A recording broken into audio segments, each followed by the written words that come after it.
Aujourd'hui, on a tendance à croire que c'est à partir de l'esclavagisation, à partir du colon, la colonisation occidentale, à partir de la traite négrière que l'Afrique a connu Jésus. Je voudrais vous éclairer un peu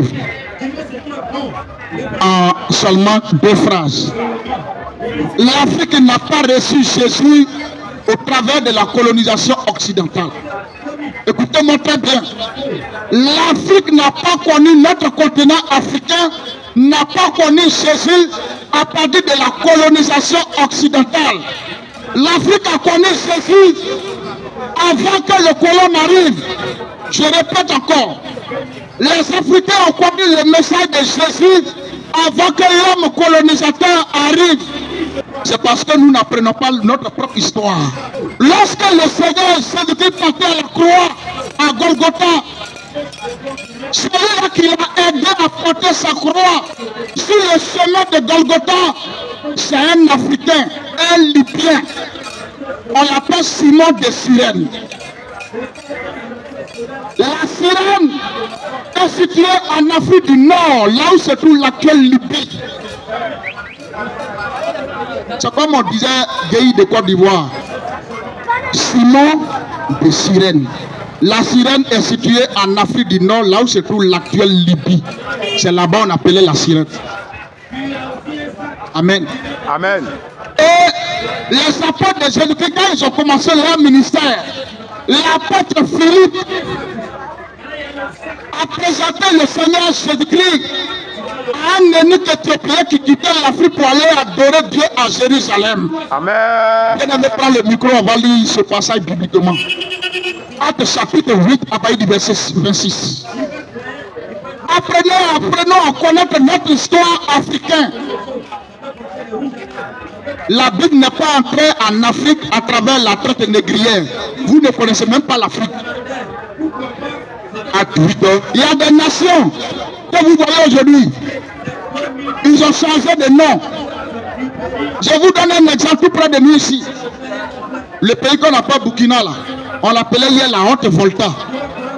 Maintenant, si on te disait hier, il y a un événement qui s'est passé à Haute Volta, tu vas dire que je mens. Par contre, tu ne connais pas ce qu'on appelle Haute Volta. C'est ce qu'on appelle le Burkina Faso aujourd'hui.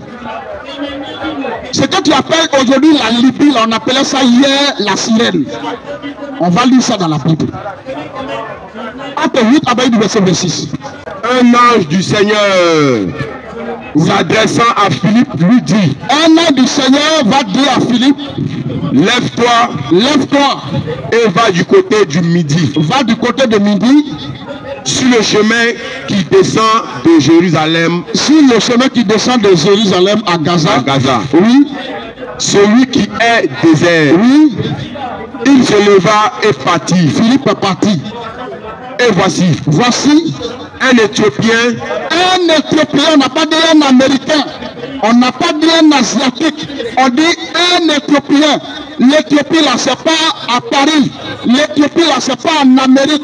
L'Éthiopie, c'est chez nous en Afrique ici. Voici un Éthiopien, oui. Un eunuque. Un eunuque. Ministre de Candace. Ministre de Candace, oui. Reine d'Éthiopie. Et surintendant de tous ses trésors. Oui, venu à Jérusalem pour adorer. Et il se rendait à Jérusalem, s'est rendu à Jérusalem pour adorer Dieu. Donc à l'époque, il y a des Africains qui quittaient ici pour aller adorer Dieu à Jérusalem et revenir en Afrique. Amen. C'est pas quand le colonisateur est arrivé hier en Côte d'Ivoire ou bien il est venu au Sénégal, c'est pas là que la Bible entre en Afrique continue.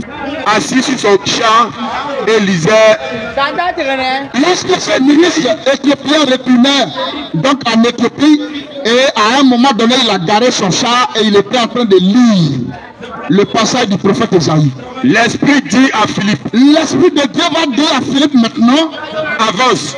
Avance. Et approche-toi de ce char. C'est ça. Philippe a couru. Oui. Et entendit l'Éthiopien qui lisait le prophète. A entendu l'eunuque éthiopien qui était en train de lire le livre du prophète Esaïe. Isaïe. Oui. Il lui dit, comprends-tu ce que tu lis? Philippe lui demande, ce que tu lis là, est-ce que tu comprends? Il répondit, oui. Comment le pourrais-je? Comment est-ce que je peux comprendre? Si quelqu'un ne me guide. Si personne ne me guide, si personne ne m'explique ce passage des Écritures, comment est-ce que je peux comprendre? Et il invita Philippe à monter. Et par la suite, il va inviter l'apôtre de Jésus-Christ, Philippe, à monter dans son char, à s'asseoir, pour lui expliquer la pensée de Dieu. Alléluia. Amen. Continue, frère. Le passage de l'écriture qu'il lisait était celui-ci. Voici le passage, la portion de l'écriture du livre du prophète Esaïe que l'Éthiopien était en train de lire, qu'il ne comprenait pas, et pour lequel Dieu a dépêché son envoyé, l'apôtre Philippe, pour aller lui éclaircir la voie de Dieu. Il a été mené comme une brebis à la boucherie. Le passage dit qu'il y a un homme qui a été amené comme une brebis à la boucherie. Et comme un agneau muet devant celui qui le tond. Comme un agneau muet devant celui qui le tond. Ça va seulement. Il n'a point ouvert la bouche. Il n'a pas ouvert la bouche, il n'a pas parlé, il n'a pas répliqué. Dans son humiliation. Dans son humiliation. Son jugement a été levé. Son jugement a été levé. Et sa postérité, qui la dépendra. C'est ça, continue frère. Car sa vie a été retranchée de la terre. Sa vie a été retranchée de la terre. L'eunuque dit à Philippe. Quand l'eunuque a fini de lire ce passage, il demande maintenant à Philippe. Oui. Je te prie. Il dit, frère Philippe, je te prie. De qui le prophète parle-t-il? Ici, là, de qui le prophète Esaïe parle-t-il? Est-ce de lui-même? Est-ce qu'il parle de lui-même ou bien il est en train de décrire la vie de quelqu'un d'autre? Alors Philippe ouvre la bouche, oui, et commençant par ce passage, oui, lui annonça la bonne nouvelle de la Bible dit que quand Philippe a ouvert la bouche, il a commencé à lui détailler clairement la bonne nouvelle du royaume de Dieu. Amen. La bonne nouvelle du royaume de Dieu, c'est pas que tu vas voyager. On le voit souvent, les Satan. Tu vas voyager, bonne nouvelle. Tu vas enfanter cette année, bonne nouvelle. Tu vas aller chercher bonne nouvelle. La bonne nouvelle du royaume de Dieu, c'est que Jésus-Christ est mort pour toi à la croix. Il y a un homme qui a donné sa vie à rançon. Une rançon, c'est une valeur qu'on donne en échange de quelque chose de plus précieux. Vous voyez souvent dans les films, on peut enlever une personne et on demande une rançon. D'autres appellent ça kidnapping. On peut kidnapper quelqu'un, on dit bon, envoyez-nous 60 000 $ et puis on va libérer la personne. Les 60 000 $, qu'on va donner là, c'est ce qu'on appelle la rançon. Dieu te bénisse, frère. C'est ce qu'on appelle la rançon. Donc il y a quelqu'un qui a payé un lourd tribut, c'est-à-dire un gros prix pour que tu sois racheté de ton péché. C'est ce monsieur-là que le prophète Esaïe a décrit, dit, il y a un agneau qui a suivi les gens aller à la boucherie, à l'abattoir. Mais cet agneau n'a pas ouvert la bouche, il n'a pas parlé. C'est ça la bonne nouvelle du royaume de Dieu. Il était en train de parler là du Seigneur Jésus-Christ. Amen. Dieu qui est esprit et qui a pris une forme humaine afin que le sang précieux, ce sang sans faute, ce sang sans péché, puisse pardonner nos péchés. Sinon, dans l'ancien temps, nos parents ont assez immolé les bêtes, les boucs, les moutons. Il y en a qui continuent encore. Chaque année, ils vont tuer bélier. Chaque année, ils vont tuer bouc. Chaque année, ils vont tuer canard. Chaque année, ils vont tuer souris. Chaque année, ils vont tuer poulet. Mais le seul sang qui est une fois de plus, une fois de bon qui a pardonné nos péchés, c'est le sang du Seigneur Jésus-Christ. Amen. Alléluia. C'est ce que la portion de l'Écriture disait. Et la Bible dit que quand le Philippe a expliqué ça à l'Éthiopien, il a compris. Et il a rétorqué par la suite pour dire ceci. Comme ils continuaient leur chemin, comme ils étaient dans le champ en train de continuer, ils rencontraient de l'eau. Ils ont rencontré de l'eau. Et l'eunuque dit. Et l'Éthiopien là dit maintenant à Philippe, voici de l'eau. Voici de l'eau. Qu'est-ce qui empêche que je ne... Qu'est-ce qui empêche aujourd'hui là que je sois baptisé? Bien aimé, qu'est-ce qui t'empêche aujourd'hui que tu sois baptisé? Mon frère, qu'est-ce qui t'empêche aujourd'hui que tu sois baptisé? Mon frère, qu'est-ce qui t'empêche aujourd'hui que tu sois baptisé? L'évêque a dit, bon, voici de l'eau. Qu'est-ce qui m'empêche pour que je sois baptisé? Quel obstacle? Qu'est-ce qui t'empêche actuellement? Quel est le vrai problème? Qu'est-ce qui te retient, ma soeur? Qu'est-ce qui te retient pour que tu prennes ton baptême, pour que tu sois sauvé? Qu'est-ce qui te retient? Continuons, frère.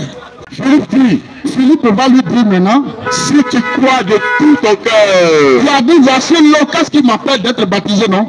Si aujourd'hui là tu crois de tout ton cœur, cela est possible. C'est possible aujourd'hui que tu prennes ton baptême. Toi qui m'écoutes, si tu crois ce soir de tout ton cœur que Jésus-Christ est le Fils de Dieu, cela est possible. C'est possible que tu prennes ton baptême. Amen. Et tu es sauvé. Continuez un peu. L'eunuque répondit, oui, je crois que Jésus-Christ est le Fils de Dieu. L'eunuque a dit, je crois que Jésus-Christ est le Fils de Dieu. L'eunuque, l'Éthiopien n'a pas dit, je crois que Jésus-Christ est Dieu. Il dit, je crois que Jésus-Christ est le Fils de Dieu. Fils de Dieu, ça veut dire quoi? On va poursuivre, on va y revenir tout à l'heure. Continue la lecture, frère. Il fit arrêter le char. Il fit arrêter le char. L'eunuque a fait arrêter donc le char. Philippe et l'eunuque descendirent tous deux dans l'eau. Philippe est descendu dans l'eau avec l'eunuque éthiopien. Et Philippe baptisa l'eunuque. Et Philippe baptisa l'Éthiopien. Philippe a baptisé un Éthiopien qui était ministre des impôts dans le temps. Et je vais revenir un peu sur ce que l'eunuque a dit. Il dit, voici de l'eau, qu'est-ce qui m'appelle d'être baptisé? Il a dit, si tu crois aujourd'hui, cela est possible. Et l'eunuque a dit, je crois que Jésus est le Fils de Dieu. Les gens ne comprennent pas le langage de Fils de Dieu. Quand Jésus dit, je suis Fils de Dieu, Dieu a un langage. Dieu ne parle pas comme nous les hommes. Dieu ne pense pas comme vous. C'est pourquoi il dit à l'homme 23, je ne suis pas un homme, ni fils d'un homme pour penser comme vous. Ésaïe 55, verset 8, il dit, car ma pensée n'est pas vos pensées, et mes voix ne sont pas vos voix, dit l'Éternel. Mon ami, de la façon dont tu penses là, Dieu ne pense pas comme ça. Dieu a son langage à part. Et quand Jésus dit, je suis Fils de Dieu, quand tu ne comprends pas ce qu'on appelle Fils de Dieu, on dirait, c'est quoi ton avant que tu as mis au dos que tu vas donner la tête là. C'est pas de ça Jésus parle. Je suis Dieu, c'est ce qu'il est en train de dire. On va lire ça dans Jean chapitre 10, le verset 33. Les pharisiens ont compris le langage de qui est Fils de Dieu. C'est pourquoi ils ont combattu le Seigneur Jésus. On va avancer dans le message. Mais je vais vous expliquer un peu avant qu'on décolle. Quand Jésus te dit, je suis Fils de Dieu, Fils de Dieu, Fils de Dieu, les Juifs ont compris le langage de qui est Fils de Dieu. Que veut dire Fils de Dieu? C'est toi et moi, quand quelqu'un dit, je suis Fils de Dieu, toi tu penses que c'est son enfant qu'il a laissé à la maison qu'il va aller trouver le soir. Mais les pharisiens ont compris. Et ils n'ont pas vu, comme en plaisanterie, comme nous on attend ça comme ça, hein, selon notre dictionnaire, c'est pas ça. Jean 10 et 33. Les Juifs lui répondirent. Les Juifs ont répondu à Jésus. Ce n'est point pour une bonne œuvre. Ce n'est pas encore de tes bonnes œuvres que nous te lapidons. Que nous te lapidons. Ce n'est pas parce qu'on t'a vu guérir les malades. Ce n'est pas parce qu'on t'a vu tu as ramené les morts à la vie. Ce n'est pas parce qu'on t'a vu les aveugles ont recouvert la vie. Ce n'est pas à cause de ça que nous te lapidons, Jésus. Mais pour un blasphème. Pour un blasphème. Pour une parole insistante à l'égard de Dieu. Tu blasphèmes. Tu dépasses trop les bornes. Tu es en train de déborder, Jésus. Et parce que toi, qui est un homme, tu te fais Dieu. Tu te fais Dieu. Alléluia. Amen. Dieu a son langage. Les Juifs ont compris quand Jésus a dit je suis fils de Dieu. Il dit hey. Parce que quand quelqu'un dit je suis fils de Dieu, ça veut dire c'est Dieu dans un corps qu'il voit. Il dit c'est pas à cause de tes bonnes œuvres qu'on te lapide, mais parce que tu blasphèmes, toi qui es un simple homme devant nous, on t'a vu naître hier ici là, tu te fais Dieu. Alléluia. Donc quand Jésus dit je suis le fils de Dieu, je suis le fils, elle dit à une femme pour qu'il puisse avoir un fils. C'est le langage de Dieu que tu dois comprendre. Mais comme cela n'est pas donné à tout le monde de comprendre ça. Regardez sur la terre ici, on a tous été à l'école. Mais tout le monde n'est pas allé à l'école pour réussir. Voilà. Il y en a, ils étaient brillants à un moment donné. Il n'a plus avancé, il n'a plus reculé, il est resté là. Il n'est rien devenu. Dieu a son langage. Dieu a un langage. Et l'unique a dit, je reconnais que Jésus-Christ est le Fils de Dieu.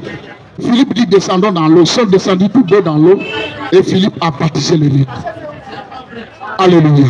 Amen. Et je reviens maintenant pour vous dire, comme le thème l'a indiqué, 2 Chroniques 7, le verset 14. Si mon peuple qui est invoqué mon nom, si ce peuple-là s'humilie et cherche ma face, je vais le guérir son pays. Et l'unique en question, ça ce sont les écrits qu'on appelle, c'est l'histoire. Vous pouvez interroger l'histoire. Ça, ne me demandez pas où c'est écrit, dans quelle portion de la Bible. Je vous ai donné tout à l'heure comment un Éthiopien a été baptisé par le disciple de Jésus-Christ. Et celui qui a été baptisé, l'unique Éthiopien, l'homme de la DCI éthiopien qui a été baptisé par Philippe, là, quand il est arrivé en Éthiopie, à l'époque, lui aussi à son tour, il va présenter le Seigneur Jésus-Christ au roi Ezana, roi de l'Éthiopie à son temps. Faites vos recherches. C'est pourquoi je dis apprenez à connaître votre histoire. On continue à vivre, mais tu ne connais pas. Il y a un roi éthiopien qu'on appelait le roi Ezana. Quand le ministre a reçu Jésus, quand il est allé, il a parlé de Jésus, ce qu'il a reçu là à son président, à son roi, le roi Ezana, roi éthiopien, qui vers l'an 341 va nommer la nation éthiopienne comme une nation chrétienne. Allez demander, allez faire vos recherches, vous allez voir. Or, la traite négrière est arrivée hier entre le 15e et le 19e siècle, à partir des années 1500-1600. Or, nous te parlons de l'an 341, soit 1278 ans avant l'esclavage, la traite négrière. Il y a un écart de temps. Il y a un écart de temps. Avant que le colonisateur n'arrive en Afrique, l'évangile était déjà là. Amen. L'Éthiopie était la première région chrétienne en Afrique. Tu ne vas pas me dire que l'Éthiopie là c'est en Occident. Je suis désolé. Alléluia. J'ai voulu ouvrir cette parenthèse pour que vous compreniez que Jésus-Christ n'est pas le Dieu des Blancs. La Bible n'a pas été reçue en Afrique par le colonisateur. L'Afrique connaissait Jésus avant l'arrivée des colons occidentaux.